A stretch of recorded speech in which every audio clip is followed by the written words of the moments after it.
नमस्कार, स्वागत है आपका जनगणमन 24/7 पर, जो कि मेरा यूट्यूब चैनल है। आप उसे लाइक करें, सब्सक्राइब करें। और कल आपने देखा कि समाजवादी पार्टी के नेता आज़म खान और उनके बेटे को 7 साल की सज़ा हो गई, क्योंकि ये बताया जा रहा था कि उनके पास फर्जी पैन था और उस फर्जी पैन से अब्दुल्ला, जो उनके बेटे हैं, उन्होंने चुनाव लड़ा।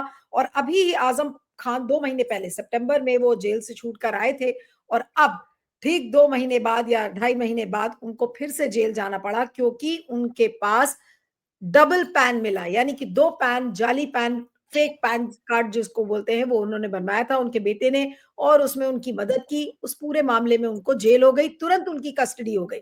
लेकिन उसके बाद समाजवादी पार्टी का जो रिएक्शन आया कि ये एक तरफा जो इनजस्टिस है, ये ठीक बात नहीं है। और उसके संदर्भ में स्मृति ईरानी का एक पुराना ट्वीट, जो कि सोशल मीडिया पर बहुत वायरल हो रहा है, एक कपिल नाम का ट्विटर यूजर है, मैं उसका ट्वीट दिखाना चाहती हूँ। और ये देखिए, अब ये उस समय का ट्वीट है जब स्मृति ईरानी एचआरडी मिनिस्टर थी। Are HRD minister Smriti Irani not only have multiple degrees but also multiple PAN numbers and both are active. ये 2015 का ट्वीट है। ये मैं फिर से बता दूं कि जुलाई 2015 का ये ट्वीट है। और ये 2 पैन कार्ड जो दिखाए गए हैं स्मृति ईरानी के, तथाकथित रूप से, क्योंकि मैं अभी इसकी पुष्टि नहीं कर पाऊंगी कि वो डीएक्टिवेट उनका दूसरा अकाउंट हुआ है या नहीं हुआ है, क्योंकि एक उनके हस्बैंड के नाम से है और जिसमें स्मृति जुबिन ईरानी के नाम से है वो, और एक्टिव दिखाया गया है। और दूसरा भी जो उनके फादर के नाम से, उनके पिताजी के नाम से है, स्मृति अजय मल्होत्रा, उसके नाम से, यानी कि 2 पैन कार्ड है। ई फाइलिंग में पाया गया कि 2 पैन कार्ड है। ये 2015 का ट्वीट है। इसके बाद ये कोर्ट में मामला चला, कोर्ट ने इसको डिसमिस कर दिया। लेकिन सवाल उठता है कि आप 2 कानून 2 अलग-अलग लोगों के लिए कैसे कर सकते हैं? अगर आज़म खान को सजा हो रही है, तो फिर स्मृति ईरानी को क्यों नहीं सजा हुई? उनका जब मैटर, अब ये डीएक्टिवेट हुआ है या नहीं हुआ है, ये अभी एक डिबेट का विषय बना हुआ है अपने आप में। लेकिन ये जो पुराना ट्वीट है, ये काफी वायरल हो रहा है और उसको लेकर काफी प्रतिक्रियाएं आ रही हैं। एक ट्वीट और दिखाना चाहूंगी। आपके पास और भी कुछ ट्वीट्स होंगे सागर, दूसरा ट्वीट दिखाइए, उसको भी पढ़ देते हैं किस तरीके का ट्वीट है। प्रीतम गोठादिया ने लिखा है कि hello income tax India and Nirmala Sitharaman, kindly check and ensure stringent action, how come Smriti Irani has 2 PAN cards. तो ये सोशल मीडिया पर एक बड़ी बहस इस पर लेकर छिड़ गई है। और जनगण मन के जो व्यूअर्स हैं उनको मैं बता दूं कि यहाँ पर हम आजम खान को सपोर्ट में नहीं खड़े हैं कि हम आजम खान को सपोर्ट करने के लिए हम स्मृति ईरानी को हम उससे काउंटर कर रहे हैं। सवाल इस बात का नहीं है। सवाल ये है कि अगर एक कानून आजम खान के लिए है, तो वो दूसरा कानून स्मृति ईरानी के लिए क्यों नहीं है? और इसको लेकर इतनी चुप्पी क्यों है? कोई बात इस पर साफ नजर क्यों नहीं आती? स्मृति ईरानी आकर बाहर क्यों नहीं कहती? क्या और कोई ट्वीट भी है आपके पास सागर? अगर आप और भी ट्वीट्स अगर होंगे तो ये देखिए, अभिषेक गोयल, इसमें एक वीडियो भी है, उसको भी मैं दिखाना चाहूंगी। उस वीडियो को जरूर डाउनलोड कर लीजिएगा।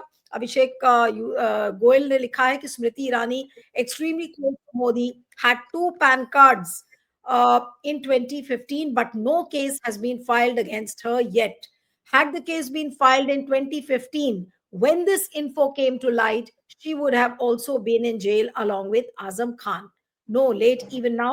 व्हाट से प्रशांत भूषण से अभिषेक गोयल ने ये पूछा है कि भाई, अगर 2015 में जब ये बातें सामने आई थी, अगर उस समय ही उनके खिलाफ केस फाइल हो गया होता, तो वो भी जेल में होती।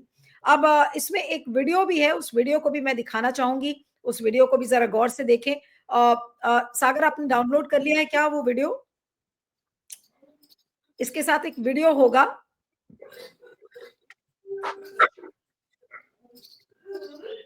ओके, तो जब तक उस वीडियो का वेट करते हैं, तब तक अपने मेहमानों से आपका परिचय करवा लेते हैं। हमारे साथ इस समय मीनू जैन है, वरिष्ठ पत्रकार, पॉलिटिकल कमेंटेटर।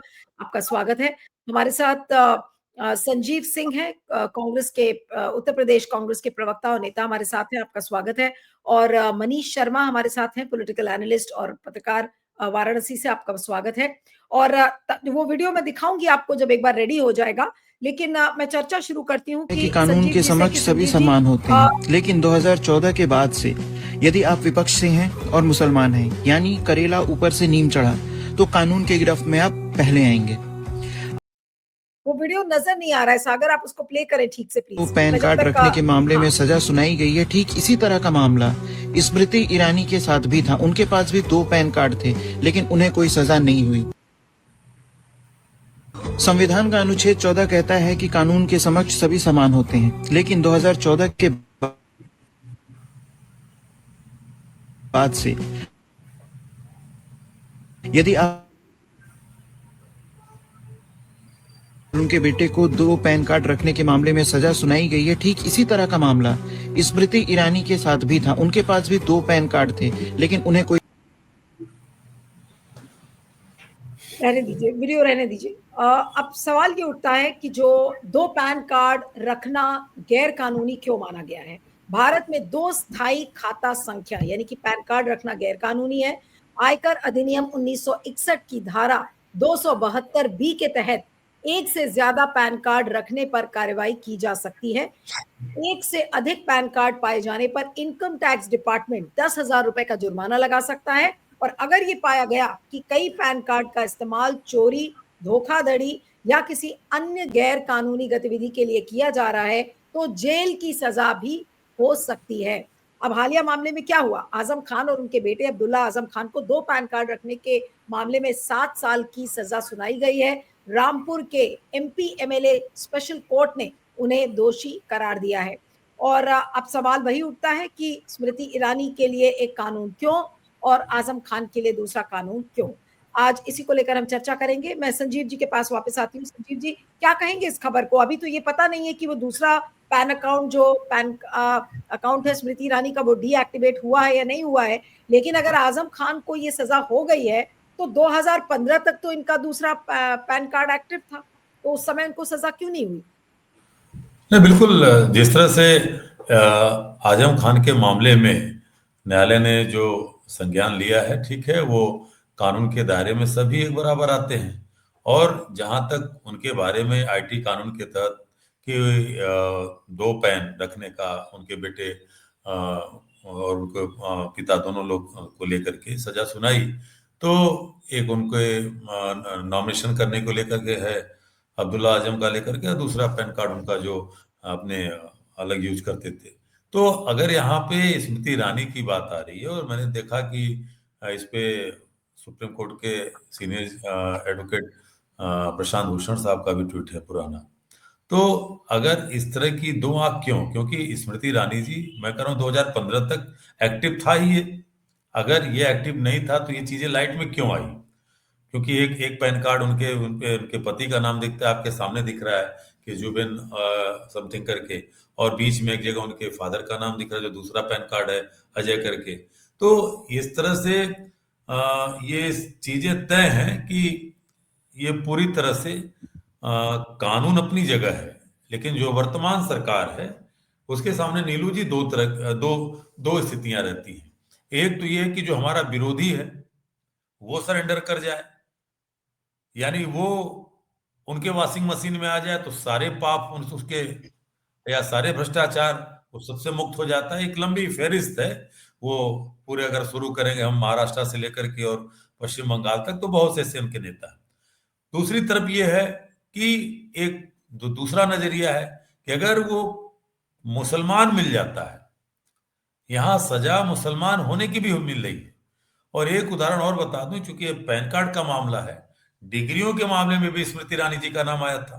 क्या हुआ, और जिस समय नाम आया था स्मृति ईरानी जी का तो उन्होंने एक बार पता चला बीकॉम की डिग्री दिखाई थी, फिर एक बार उन्होंने बीए की दिखाई थी, और उसी समय दिल्ली में आम आदमी पार्टी की सरकार बनी थी। आम आदमी पार्टी के विधायक और शायद मंत्री भी थे जितेंद्र तोमर, ख्याल होगा आपको। जितेंद्र तोमर को हथकड़ी लगा करके वो फैजाबाद से लेकर के और कहाँ मुंगेर से उनकी डिग्री थी या समथिंग बिहार से कहीं से, वो पूरा दिखाया गया। तो ये इस सरकार का एक चरित्र है। हमने नहीं देखा कि स्मृति ईरानी जी को उस समय, अब चूंकि इस देश का ही दुर्भाग्य कहूंगा कि स्मृति ईरानी जी उसमें मानव संसाधन मंत्री थी, शिक्षा मंत्री जो आजकल हो गया है, तो मानव संसाधन मंत्री की डिग्री फेक थी। इतना ही नहीं, निशिकांत दुबे का मामला आया, आपने देखा, उसको भी लेकर के तृणमूल की सांसद ने उस बात को उठाया था। तो कई चीजें हैं कि जहां पर भारतीय जनता पार्टी अगर उनके लोग हैं तो उनका नजरिया दूसरा है, दूसरी तरफ विपक्षी है तो अगर उनकी वॉशिंग मशीन में आ गया तो सब कुछ नीट एंड क्लीन, और मुसलमान है तो भाजपा की निगाह में इस शासन में वो उसको कहीं से भी, मुझे तो कहने में कतई गुरेज नहीं है कि जिस तरह से भारतीय जनता पार्टी की सरकार उनके पैन कार्ड के इश्यू को लेकर के बात कर रही है, अरे अभी तक कहीं इनको किसी इंटरनेशनल संगठन से नहीं जोड़ा, वो भी कर सकेंगे कि साहब इनका एक कार्ड तो नॉमिनेशन के लिए था, दूसरा पैन कार्ड इनके बिजनेस के लिए यूज होता, तो यहाँ भी तो इस तरह की जो चीजें हैं, क्योंकि ये पहले भी होता था। आज चूंकि देश की मुझे लगता है कि सर्वश्रेष्ठ प्राइम मिनिस्टर के रूप में रही हैं आयरन लेडी श्रीमती इंदिरा गांधी की जयंती है, और आज जब इस राजनीतिक प्रतिद्वंदता को लेकर के जिस तरह से राजनीति की जो गिरावट आई आज, ये आज की भी नहीं है, बहुत पहले की भी है। तो इंदिरा जी को भी लेकर के याद आ रहा है कि जब जनता पार्टी की सरकार बनी तो थोड़ा सा इतिहास के पीछे से ले जा रहा हूं कि ये जो राजनीतिक चरित्र है एकाएक गंदा नहीं हुआ, ऐसे लोग भी थे उस समय भी, जब इंदिरा जी के ऊपर मुर्गी चोरी का और अंडा चोरी का भी मुकदमा किया गया था जनता पार्टी की सरकार में। इंदिरा जी के समय वो रेल मिनिस्टर होते थे ललित मिश्रा, उनकी हत्या का मुकदमा दर्ज किया गया था। तो ये सारी चीजें, और कैसे हम बहुत पीछे नहीं जाना चाहते हैं कि कैसे इंदिरा जी का चिकमगलूर से उस समय वो उपचुनाव वो जीती थी, वहां पे रायबरेली से तो चुनाव हार गई थी। तो कहने का मतलब कि जो राजनीति है, ये राजनीति प्रतिद्वंदता की राजनीति में अब ये इतनी वैमनस्यता की राजनीति, तो खासकर भारतीय जनता पार्टी उससे 2 कदम आगे जा चुकी है, क्योंकि एक वर्ग विशेष को वो टारगेट करके मुस्लिम का मामला कहीं से जुड़ जाए, मुस्लिम एंगल दिख जाए। अभी दिल्ली ब्लास्ट वाले मामले में देखिए तो तमाम चीजें उसमें आई, कहीं गाड़ी किसकी है, गाड़ी किसी किसी हिंदू की है, तो ये लेकर के एक जो नजरिया, क्योंकि बीजेपी की जो विचारधारा आरएसएस से मिलती है, या मैं तो सीधे आरएसएस को कहता हूं, वो आरएसएस इस चीज को पूरी तरह से ये हिंदुस्तान के जन जन को बता देना चाहता है कि तुम्हारा सबसे बड़ा दुश्मन, जो उस समय के सावरकर और गोलवरकर की भूमिका थी कि कहते थे नहीं अंग्रेज नहीं, आजादी के पहले तुम्हारा दुश्मन अंग्रेज नहीं, तुम्हारा दुश्मन इस देश में रहने वाला मुसलमान है। आज उस चीज पे आरएसएस पूरी तरह से ये दिखाना चाहती है, और मुझे तो हंसी आती है कि जिस देश में 80 से 85% की आबादी हिंदू की है, वहां मुझे लगता है कि 14-15% मुसलमानों से डर दिखाया जाता है कि इनसे सावधान रहो, नहीं तो 2000 फलाने में ये मुसलमान प्रधानमंत्री हो जाएगा, इनकी आबादी ऐसे हो जाएगी। तो ये पूरी तौर पे आजम खान को और उनके बेटे को पैन कार्ड का इश्यू तो है, मैं इसको कतई गलत नहीं कह रहा हूं, एमपीएमएलए कोर्ट ने इस पे सजा दी है, ठीक है, लेकिन उससे बड़ा सजा उनके मुसलमान होने की मिल रही है। बिल्कुल, अगर नहीं है मुसलमान होने की सजा। लेकिन आज ये सवाल भी तो हमें रेज करना पड़ेगा कि जब ये मैटर आया था सामने 2015 में, तो स्मृति ईरानी के खिलाफ एक्शन क्यों नहीं हुआ? सवाल इस बात का है। आज सोशल मीडिया पर बवाल इसीलिए मचा हुआ है, बिल्कुल इसी बात को कह रहा हूं कि आज न्यायालय हो या हमारी जो सिस्टम में काम करने वाले लोग हैं, इनकम टैक्स विभाग जिससे संबंधित सारी चीजें आती हैं, वो स्मृति ईरानी पे गूंगा बहरा क्यों बन जाता है? वो अलग इश्यू है कि उनका कौन सा पैन कार्ड खुल रहा नहीं, उसका वो लिंक खुल रहा है नहीं खुल रहा है, लेकिन स्मृति ईरानी में हम लोग भी तो चर्चा कर रहे हैं, करेंगे आगे। हम लोग भी तो स्मृति ईरानी के अलावा किसी दूसरे भाजपा नेता की चर्चा नहीं कर रहे हैं, तो स्मृति ईरानी को क्यों छोड़ा गया? अगर आजम खान और उनके बेटे को इस पर सजा मिलती है तो स्मृति ईरानी पे इस पे सजा क्यों नहीं मिली, या स्मृति ईरानी को आज भी संज्ञान में क्यों नहीं लिया जाता? बिल्कुल। मैं कुछ लोगों को सोशल मीडिया पर देख रही थी कि वो क्लैरिफिकेशन कर रहे हैं कि नहीं नहीं, जो उनके एफिडेविट्स हैं आप उसको देखिए तो उसमें एक ही पैन कार्ड मेंशन है, दूसरा पैन कार्ड डीएक्टिवेट हो गया है, लेकिन उसकी कोई पुष्टि नहीं है कहीं पर। मैं मनीष अब आपके पास आती हूँ। आज सोशल मीडिया पर बवाल इसीलिए मचा हुआ है क्योंकि आजम खान को तो तुरंत जेल हो गई, तुरंत उनका एंटीसीडेंट निकाल गया और उनको तुरंत जेल हो गई। लेकिन सवाल ये उठता है कि जब स्मृति ईरानी की ये बात सामने आई थी और ये सोशल मीडिया पर बहुत जगजाहिर हुई, बड़े बड़े जैसे प्रशांत भूषण का के ट्वीट का जिक्र कर रहे थे अभी संजीव जी, तो उस समय संज्ञान क्यों नहीं लिया गया? आज ये सवाल क्या हमें नहीं पूछना चाहिए कि ये, और क्या ये सवाल बेमाने हैं? कई लोग ये कह रहे हैं कि आप लोग फैब्रिकेटेड कंटेंट दिखाएंगे तो आप लोग के खिलाफ केस हो जाएगा। तो सवाल ये है कि आज क्या ये सवाल रेज करना, क्या ये गलत स्टोरी हो जाएगी, गलत तथ्य हो जाएगा कि आजम खान को 7 साल की जेल हुई और 2015 में मान लीजिए उन्होंने डीएक्टिवेट कर भी दिया, 15 के बाद हो सकता है डीएक्टिवेट कर लिया, हम तो मान रहे कि भाई कोई और चीज पब्लिक डोमेन में नहीं आ रही, हो सकता है स्मृति ईरानी ने 16 में कर लिया हो या 15 के एंड में कर लिया हो, लेकिन जब ये बातें उजागर हुई थी तब तो ये पता था ना कि 2 पैन कार्ड है, तब उस समय एक्शन क्यों नहीं हुआ? क्या आज ये सवाल नहीं उठना चाहिए? नहीं, खास करके सरकार में जो इस तरह का शिक्षा मंत्री मंत्रालय जिसके जिम्मे रहा हो, बहुत ताकतवर मंत्रालय कह लीजिए, और एक खास समय में आप समझिए कि वो विपक्ष को लगातार खास करके राहुल गांधी को टारगेट करके लगातार वो चैलेंज करती रही हैं। तो ये ऐसे किसी शख्सियत के पास इस तरह का अगर वो गलत ही साबित हो जाए, लेकिन जांच तो होनी चाहिए उस पे कोई उसको लेकर के कार्रवाई तो होनी चाहिए। तो हमारे इससे पता चलता है कि हमारे अदालतों का जो रवैया है सत्ता से जुड़े हुए लोगों के प्रति, इनकम टैक्स का रवैया और सत्ता से जुड़े हुए लोगों के प्रति, या आप देखिए कि अब हम लोगों को ध्यान नहीं जाता है जो आमतौर पे इस तरह के एमपी एमएलए जो कोर्ट है अभी के दौर में, उसको भाजपा के संगठन में तब्दील कर दिया गया है। मैं देख रहा हूँ लोकली जो है, आप अगर पाएंगे, अगर इसका कोई सर्वे करिए अगर आप कि भाई ये कितने % लोग जो है विपक्ष के उसमें सजा सुनाए जा रहे हैं, तो आप पाएंगे कि 99% जो हिस्सा है वो कोई उसमें एक भी सत्ता पक्ष का आदमी नहीं। तो कोर्ट भी सुमोटो नहीं लेता है, इनकम टैक्स उस पर कार्रवाई नहीं करता है। तो इसलिए हमको लगता है कि आप इसको ऐसे देखिए ना कि अगर इस दौर में जितने भी इस तरह के मनीष, एक ट्वीट है जो कि क्लैरिफिकेशन दे रहा है। वो ये कह रहा है कि उन्होंने आईएनसी केरला के ट्विटर हैंडल को टैग किया है, इनकम टैक्स के हैंडल को टैग किया है। फिर उन्होंने ये लिखा है कि Smriti Irani PAN is active, is only one PAN is active and single, opposition's recycled 2015 video claims a second card but it's marked invalid in NSDL records. Pure misinformation to distract from Azam Khan's 7-year jail term for actual forgery. ये इस तरीके से कहा जा रहा है कि ये विपक्ष द्वारा झूठ फैलाया जा रहा है ताकि आजम खान के मुद्दे को डिस्ट्रैक्ट कर सके। और क्या ये सही बात होगी फिर ये बात कहना? जी नहीं, मैं क्या कर रहा हूं, मैं ये कह रहा हूं कि अगर ये 2015 से चल रहा है, कपिल नाम के कोई व्यक्ति हैं, उन्होंने उस समय डाला है इनका पैन कार्ड वाला, तो अगर वो 15 से चल रहा है तो ये सोशल मीडिया पे अगर मान लीजिए चल रहा है तो संज्ञान तो सरकार की संस्थाओं को लेना चाहिए ना, उनकी तरफ से आ जाए ना भाई, उनकी तरफ से आ जाए कि नहीं ये फर्जी खबर है, ये गलत खबर है, ये ऐसा नहीं है, यही आ जाए, ये खबर ही आ जाए। या ऐसे भी आप देखिएगा कि पैन कार्ड अगर 2 हो भी जाता है तो अगर उसको लेकर के कोई साजिश नहीं है बड़ी, तो वो तो 10,000 जुर्माने की बात हो रही है। जब तक उस पैन कार्ड का इस्तेमाल कोई बहुत ही खतरनाक काम में न किया गया हो, बड़ी फोर्जरी में न किया गया हो उस तरह का, तब तक तो उसमें जेल वाला मसला भी नहीं है जो आजम खान को दे दिया गया। तो अब ये कोर्ट को तय करना था ना कि वो पैन कार्ड मान लीजिए कहीं पाए भी गए हैं, तो वो पैन कार्ड अगर पाए गए हैं तो क्या वास्तव में उसका इस्तेमाल कोई नकारात्मक कार्रवाइयों में हुआ है? क्या उसका उसके जरिए कोई 420 की गई है, कोई बड़ा फ्रॉड किया गया है, या कोई इस तरह का मॉड्यूल के साथ कोई इस तरह का हमारा रिश्ता है?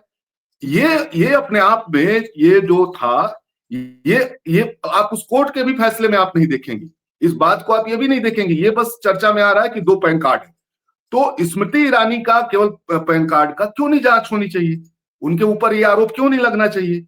अगर आज ये चर्चा में है तो सत्ता के संस्थानों को, इनकम टैक्स को, आप सुप्रीम कोर्ट का एक बड़ा वकील टैग कर रहा है, प्रशांत भूषण, जिसको अभी संजीव भाई आपको बता रहे हैं, उन्होंने इनकम टैक्स को टैग किया है और कोर्ट को टैग किया है, कोर्ट को अपील किया है कि इस पे संज्ञान लिया जाए।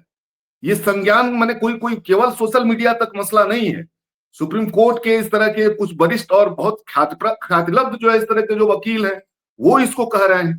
तो मेरा एक कहना है कि देखिए, एक फासिस्ट जो है कह लीजिए कार्यशैली है सरकार की, उसमें आमतौर पे सत्ता के जितने संस्थान हैं उनको धीरे धीरे अप्रासंगिक बना देना है, उनको कंट्रोल कर लेना है। उनका इस्तेमाल जो है विपक्ष को टारगेट करने के लिए और खास करके देश के अंदर माइनॉरिटी को लेकर के टारगेट करने को लेकर के इस पूरी प्रक्रिया में आप देखेंगे कि एक बहुत संस्थाबद्ध प्रयास, आप ईडी के केस देखेंगी, सीबीआई का केस देखेंगी, लोकल कोर्ट का इस्तेमाल नफरत फैलाने के लिए किस तरह से किया जा रहा है, आप उत्तर प्रदेश में उसका ज्ञान वापसी से लेकर के कहां तक देखेंगी। तो एक कह लीजिए कि पूरा एक टेक ओवर करने की कोशिश है और धीरे धीरे इतनी घटनाएं हो रही ना आपके सामने कि आपकी हमारी संवेदनशीलता भी कमजोर पड़ने लगेगी। आप एक घटना का पीछा करते तब तक दूसरी कोई घटना आ जाएगी, तब तक तीसरी कोई घटना आ जाएगी। बिल्कुल, तो मेरा जी आप खत्म कर लीजिए। जी, तो मैं बस इतना इसमें कह रहा हूं कि ये आने वाले समय में एक इन सब जो लोकतंत्र के जितने वो है तंत्र है, उस तंत्र को लगभग लोक से अलग कर दिया गया है, उसको सत्ता ने अपने कंट्रोल में कर लिया है। तो जनता के बीच में बड़े पैमाने पर उतरने के अलावा और कोई रास्ता नहीं है। अब इन संस्थाओं से आप बहुत अतिरिक्त उम्मीद करेंगे तो उससे निराशा हाथ लगेगी, क्योंकि आमतौर पर उनका रवैया बदल चुका है और ये कोई अभी बदल गया ये नहीं है। उसमें उस तरह के, उन संस्थाओं में उस तरह के लोग थे, पहले से ही वो थे।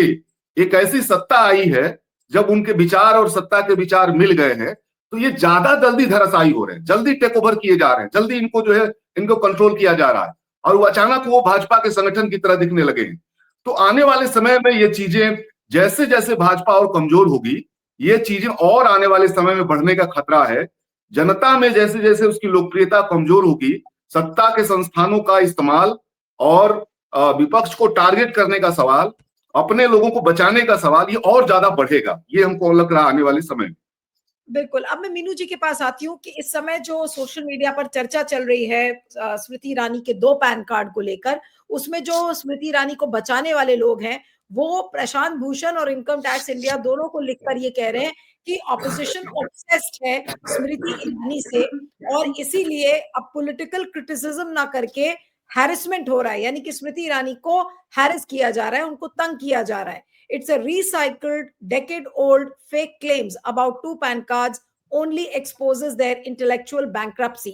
अब ये बताइए कि अगर आज हम पूछ रहे हैं ये सवाल कि अगर 2015 में उनका कार्ड एग्जिस्ट करता था तो उनके खिलाफ एक्शन क्यों नहीं लिया गया, तो इससे क्या हम ये कहेंगे कि हम आजम खान के सपोर्ट में एक प्रोपेगेंडा कर रहे हैं स्मृति ईरानी के खिलाफ? क्या ये सवाल हमें नहीं रेज करने चाहिए? क्योंकि स्मृति ईरानी को बचाने वाले लोग यही कह रहे हैं कि भाई आप लोग तो तंग कर रहे हैं स्मृति ईरानी को ये सवाल करके। बताइए मैम। जी देखिए, इसमें जो आप जो ये दिखा रहे हैं इस वक्त आपका ग्राफिक चल रहा है, इसमें बिल्कुल वेबसाइट से आई थिंक ये उसका स्क्रीनशॉट है वेबसाइट का। इसमें साफ दिखाई दे रहा है कि उस टाइम इनके 2 कार्ड्स थे, दिखाई दे रहा है, लेकिन उसको क्या किया गया, डिसमिस कर दिया गया इनकम टैक्स डिपार्टमेंट द्वारा ही। क्यों? क्योंकि इतनी त्वरित कार्यवाही नहीं हुई जैसे कि आजम खान के उसमें हुई कि जेल में भी पहुंचा दिया उनको, 7 साल की जेल भी कर दी। यहाँ क्योंकि वो टाइम पे मोदी सरकार के सत्ता में आई थी, स्मृति ईरानी जी राहुल गांधी को हरा के अभी नई नई मंत्री बनी थी, वो भी शिक्षा मंत्री, एचआरडी मिनिस्टर बनी थी खुद, चाहे वो 12वीं पास हो, वो बात अलग है। अब 12वीं पास का भी लोग कहते हैं कि कंफर्म नहीं है कि whether she has passed 12th और नॉट, पता नहीं सच्चाई क्या है, क्योंकि बीजेपी में ये एक पुराना इतिहास है इस तरह के झूठे सच्चे सर्टिफिकेट्स, झूठी सच्ची डिग्रीज और इस तरह की चीजों का।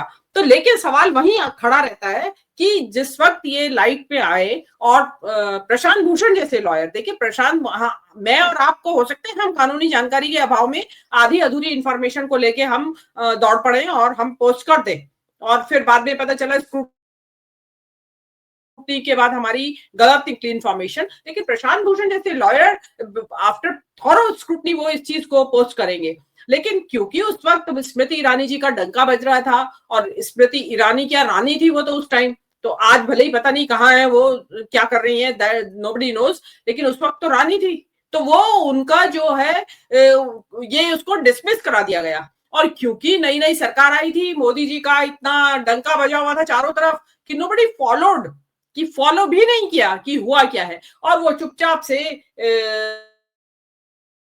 पोर्टल से हटा दिया गया, जो वेबसाइट है इनकम टैक्स डिपार्टमेंट की। तो आज अगर आप चेक करेंगे तो आपको स्मृति का एक ही कार्ड मिलेगा। देयर इज अ पॉसिबिलिटी, देखिए मैं इस बात की ये नहीं कह रही हूँ कि ये कंफर्म है बात, लेकिन जो अगर हमसे कहे कि भाई क्यों होंगे 2 कार्ड इसके, क्योंकि ये फिल्म इंडस्ट्री या ये कहिए टीवी सीरियल, वो पैसा बहुत आया, इनकम टैक्स की देनदारी आती है, तो उसमें ये हुआ कि भाई किसी ने सलाह दे दी होगी वकील ने कि जी आप 2 कार्ड बना लीजिए, तो उससे आपको थोड़ा बचत हो जाएगी इनकम टैक्स फाइल करने में, या कुछ भी, मतलब बहुत सारी चीजें होती है जिनके पास ज्यादा पैसा आने लगता है तो फिर वो तरह तरह के रास्ते निकालने लगते हैं। अब ये पता नहीं है कि इन्होंने ये 2 कार्ड्स बनवाए क्यों थे। एक में साफ साफ दिखाई दे रहा है, ऐसा भी नहीं है, अगर इस चीज में अगर एक ही नाम से सिमिलर नाम, एक में पति का नाम है, एक में इनके पिता का नाम है, अगर दोनों ही पति के नाम में होते या दोनों ही में पिता का नाम होता तो माना जा सकता था कि डुप्लीकेट एंट्री बाय मिस्टेक हो गई है। बट उसमें तो क्लियर फादर का नाम है और उसके साथ साथ सरनेम भी बदल जाता है, एक जगह मल्होत्रा सरनेम होता है और एक जगह ईरानी होता है। तो ये क्या हुआ है कि कहते हैं ना चोरी पकड़ी गई, तो उसके बाद बोल दिया कि नहीं जी हाथ जोड़ के हाथ झाड़ लिए, तो उस समय इनको कोई कहने वाला था ही नहीं। इनका ये क्या है, ये तो 2022 में याद होगा आपको, सब भूल गए सिली सोल कैफे को। आज आपको याद है नीलू जी हुआ क्या है उस सिली सोल कैफे का?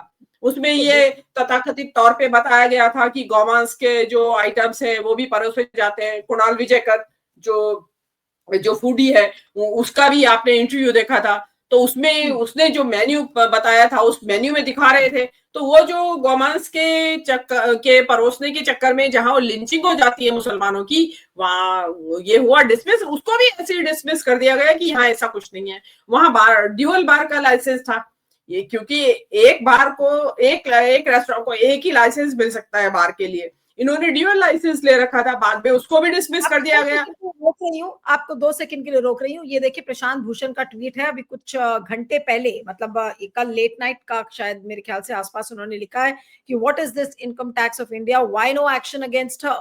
ये 1 डे बिफोर का प्रशांत भूषण का ट्वीट है, उसमें जो उनके 2 पैन कार्ड्स वाला इशू है वो कपिल की ट्वीट है, वो सारा कुछ इसमें संलग्न है। और इस ट्वीट को ये देखिए, कपिल का जो ट्वीट है उसी के ऊपर प्रशांत भूषण ने इसको किया है, और इसमें 2 जो उनके पैन कार्ड्स दिख रहे हैं वो साफ साफ है। So our HRD minister not only has multiple degrees but also multiple PAN numbers and both are active, जिस पर प्रशांत भूषण सुप्रीम कोर्ट के वरिष्ठ वकील और एक्टिविस्ट ने लिखा है कि what is this income tax India, why no action against her। अब ये पता नहीं है कि उन्होंने डीएक्टिवेट किया है या नहीं किया है, लेकिन सोशल मीडिया पर कई लोग इस समय स्मृति ईरानी को बचाने के भी लिए लग गए हैं। और अगर आज हम जैसे लोग इसको डिस्कस करके पूछ रहे हैं कि अगर 2015 में ये मामला सामने आया था और उनके खिलाफ एक्शन क्यों नहीं हुआ, तो ये कहा जा रहा है कि स्मृति ईरानी को हम तंग कर रहे हैं। मीनू जी क्या कहेंगे? उसके बाद मैं फिर संजीव जी के पास जाती हूँ अंतिम कमेंट के लिए। और नहीं बिल्कुल, ये देखिए ये तो इनका जो अभी आपने वोटर आईडी में नहीं देखा कि बीजेपी के नेताओं की डबल वोटर आईडी, और देखिए एक होता है कि गलती से रह गई, आप वहां अपना डिलीट नहीं करवाया, नया बना लिया आपने, यहाँ तो वोट डाल के आ रहे हैं बाकायदा ड्यूअल आईडी पे, एक दिल्ली में बना रखी है, एक बिहार में बना रखी है बाकायदा। तो इन लोगों का कोई भरोसा नहीं है, जहां प्रधानमंत्री की डिग्री का भरोसा नहीं है, तो यहाँ ये तो पैन कार्ड है, एक छोटी सी चीज है, इसमें क्या आपको भरोसा होगा? अब ये स्मृति ईरानी तो वो है, या तो आपको ये खुद को ये बता रही थी कि मैं येल की डिग्री है मेरे पास, और मालूम है बाद में निकला क्या कि वो ये 1 वीक का कोई कोर्स किया इन्होंने वहां से, orientation course something like that, she was there for 1 week और उसको इन्होंने डिग्री बना दिया। मतलब यार आप जो अच्छे स्कूल से पढ़ी है, इतना तो मालूम होना चाहिए कि सर्टिफिकेट को डिग्री नहीं कहा जाता है। तो उन्होंने जो पार्टिसिपेशन सर्टिफिकेट था उसको उन्होंने डिग्री बना दिया। मतलब अगर उसकी पूछताछ नहीं होती, पड़ताल नहीं करते लोग, तो उसको डिग्री मान लिया जाता है कि she is a Yale graduate. In fact उनका आज तक मजाक बनता है इस बात के लिए कि, तो ये क्या होता है कि इनके पास, देखिए मैं आपको बोलती हूँ कि इनके पास क्या है कि जो वो योग्यताएं है नहीं जिन पदों के ऊपर ये बैठे हुए हैं, तो अपनी जो इंफीरियोरिटी है उसको ओवरकम करने के लिए इस तरह की ये षड्यंत्र करते रहते हैं। कहीं डिग्री बनाए, हमें प्रधानमंत्री बना लेते हैं अगर ये बताने के लिए उनको सूझा कि भाई अभी तक तो मैं मुख्यमंत्री था गुजरात का, अब मैं प्रधानमंत्री बनने जा रहा हूं, तो मेरे पास डिग्री होना चाहिए जरूरी, नहीं तो पब्लिक क्या सोचेगी। उससे पहले नेहरू जी देखो ईटन और हैरो से पढ़े हुए थे, तो मेरे पास कम से कम इंडियन डिग्री तो होनी चाहिए पोस्ट ग्रेजुएशन की। तो उन्होंने बगैर सोचे समझे बना ली, वो वहां चले जाते होंगे इनके ये जो जालसाजी है गुजरात में, आप यहाँ नहीं चल सकते। वो इमीडिएटली खुल गया सारा भेद, फॉन्ट को लेके, ईयर को लेके और कोर्स को लेके, बहुत सारी चीजें। मतलब अगेन कहा जाता है कि भाई आप फ्रॉड कर रहे हैं तो थोड़ा अकल का भी इस्तेमाल करना पड़ता है उसपे। और अगर आप इतने बड़े पदों पे हैं तो one should be extra careful कि आप इस तरीके से। स्मृति ईरानी ऐसा फ्रॉड करके भी बच गई क्योंकि उनको पता था कि उनको हर तरफ से इम्यूनिटी मिल जाएगी, वो कुछ भी कर लेंगी, ना कोर्ट्स कुछ कहेंगे ना पूरा तंत्र कुछ कहेगा, और बीजेपी में तो उनको आशीर्वाद ही मिला हुआ है तो उनके खिलाफ एक्शन कोई होना नहीं है। इसलिए हो सकता है उन्होंने बहुत ज्यादा एप्लीकेशन ऑफ माइंड न किया हो। ऐसा एप्लीकेशन ऑफ माइंड में, क्योंकि वो करके एक्चुअली क्या होता है नीलू जी, इस तरह की फ्रॉड करके आदमी भूल जाता है। आप जो है राजनीति वहां से उठ के फिल्म से और आप राजनीति की चकाचौंध में आ गए, आपको याद भी नहीं रहा हो, पता चला कि कार्ड तो था, नंबर याद नहीं रहा, पता नहीं कहाँ गुम हो गया और फिर दूसरा बनवा लिया।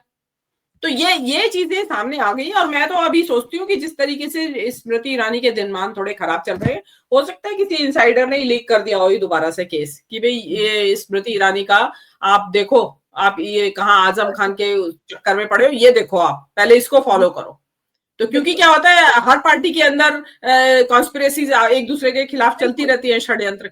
तो हो सकता है ये भी किसी ने इनसाइडर ने बताया हो कि भाई इस केस को फॉलो करो।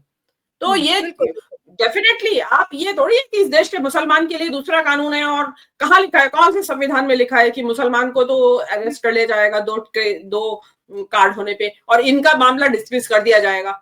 वो छुपा दिया गया। उस टाइम तो माहौल ही कुछ ऐसा था कि उस टाइम तो कौन आपने देखी ना उस टाइम क्या चर्चा हुई थी नीलू जी, याद हो 2015 में ट्विटर पे ही कुछ होके रह गया, बाकी तो कुछ किसी को कानो कान भी खबर नहीं थी कि स्मृति ईरानी के पास दो कार्ड थे और ये चर्चा का विषय भी बना था।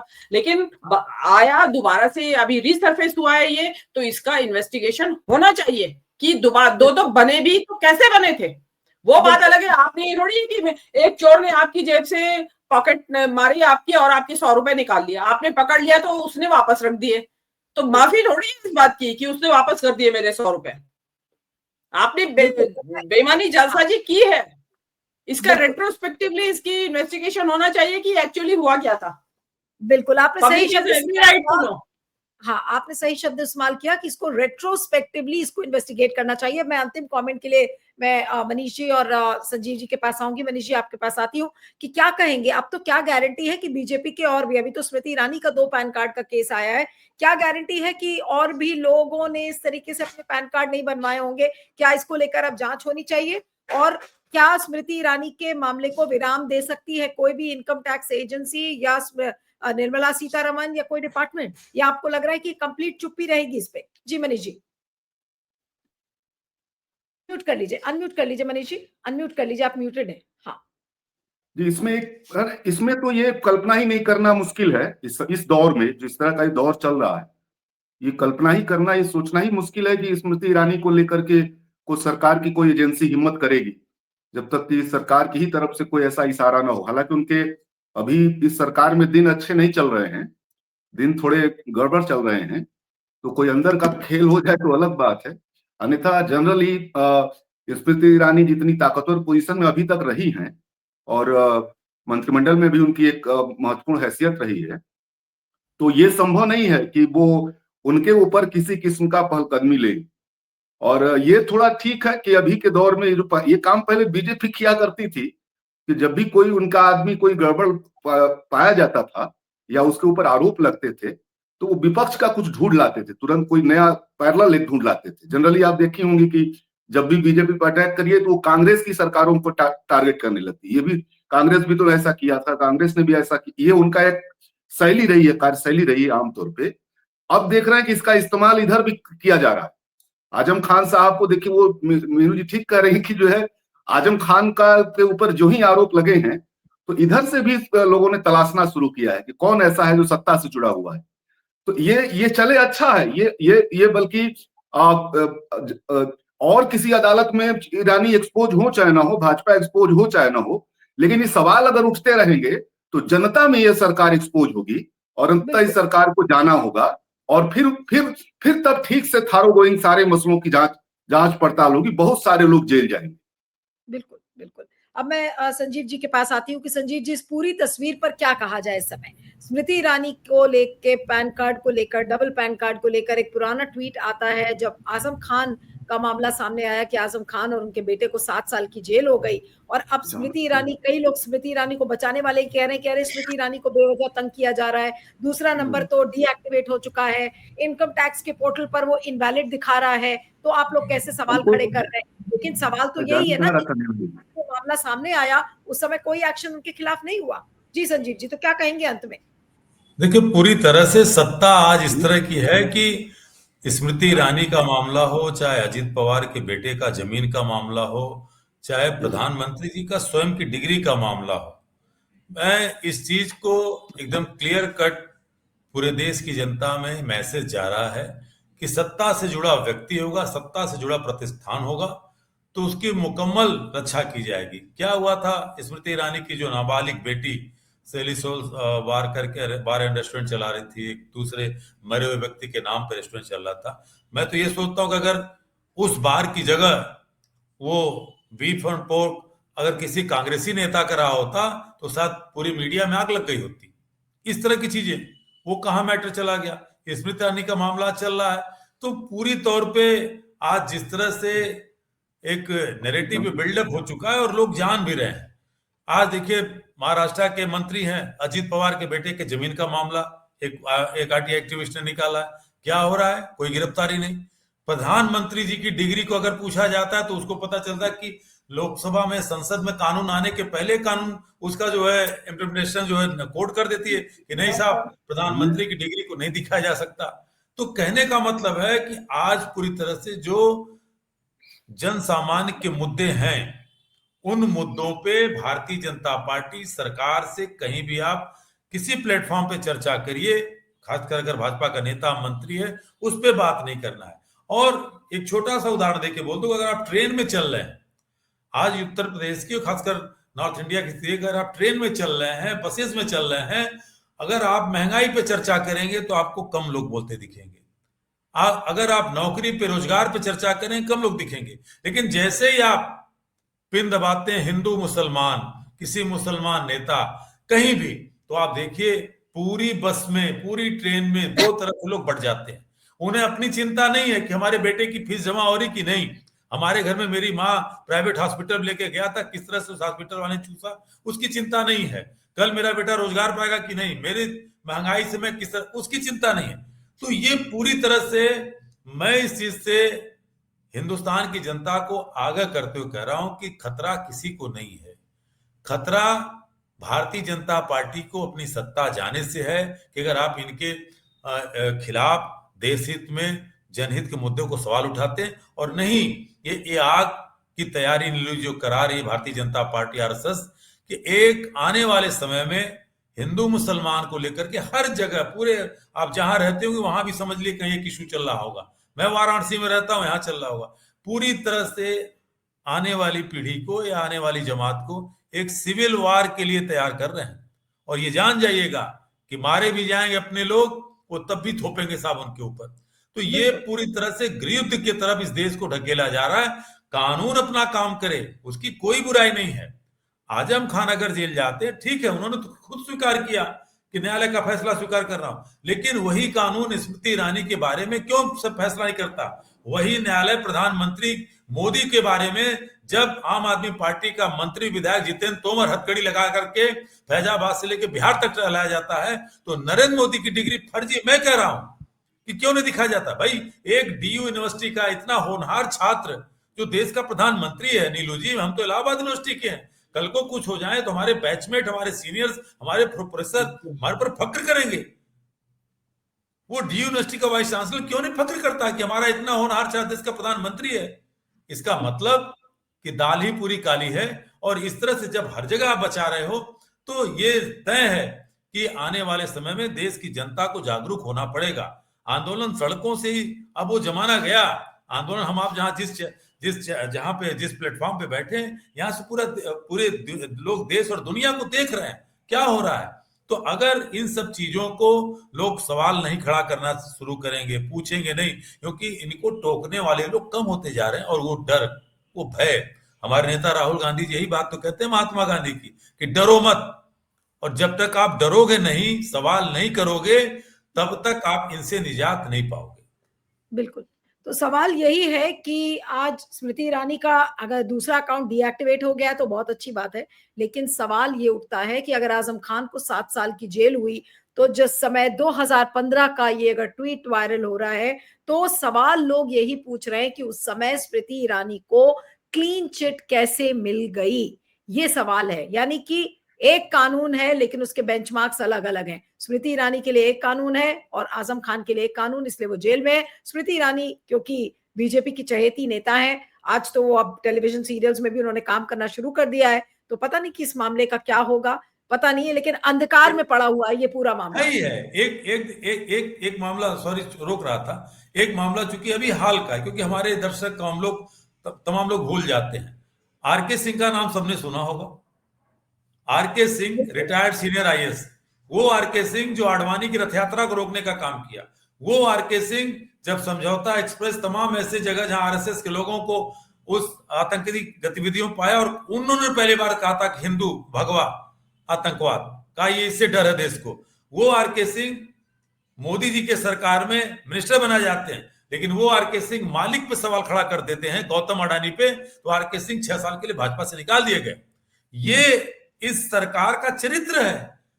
छोड़ दीजिए मुसलमान, छोड़ दीजिए विरोधी, अगर उनके दल में भी कोई है जो मोदी और मोदी के दोस्तों को सवाल करता है, तो आरके सिंह बनाने में उसको देर नहीं लगेगी। ये सत्ता का चरित्र है। बिल्कुल बिल्कुल सही कहा आपने। चलिए, तो इस चर्चा को यहाँ खत्म करते हैं। आप दोनों का बहुत बहुत शुक्रिया। Meenu ji, Sanjeev ji, thank you very much for joining.